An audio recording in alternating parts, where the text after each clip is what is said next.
Good morning, everyone. Today I have Emily Edelman, and she's a dietitian from UMC, and she's going to tell us about coffee. Hi guys, so today I'm going to be talking a little bit about coffee and caffeine and just the effects of that on your health. So although coffee does raise your blood pressure, it has actually been shown that drinking 1 to 2 cups a day can lower the risk of heart disease. And there's also no association between like your total coffee consumption and fertility when you're looking at women's health and coffee, because that has been a rising topic lately with trying to get pregnant or keep a healthy pregnancy if women should be consuming large amounts of caffeine. However, it is recommended that women consume no more than 200 milligrams of caffeine per day during that pregnancy.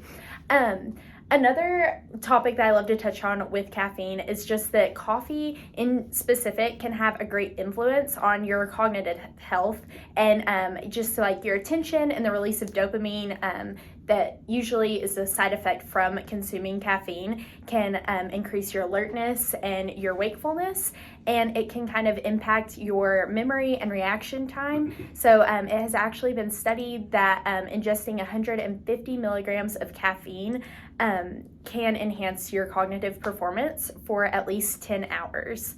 So yeah, do you have any questions? Yeah, that was a lot of great information. I do have a few. Okay, so first, does coffee impact your sleep patterns? So coffee actually will not have a major shift in sleep patterns if it is not consumed late at night. So typically it takes about 6 hours for caffeine to leave your system. So as long as you're consuming that coffee and that caffeine before 6 hours prior to bed and giving it time to kind of get out of your system, it should not have a major impact on your sleep. Awesome. Okay, so my final question is, does coffee affect your blood sugar?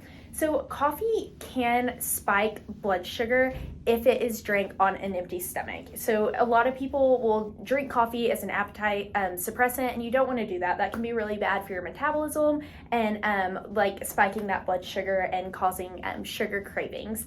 So real quick before I leave, I do want to leave y'all with a little tip for when consuming caffeine.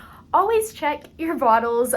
This can look like a simple 1 cup of coffee. However, it contains 200 milligrams of caffeine. So that's as much as 2 cups of coffee. So you just kind of want to be careful and check the labels on things so that way you know how much you're consuming and how much that can affect your personal health with your caffeine intake. So wow, thank you. That was so much great information.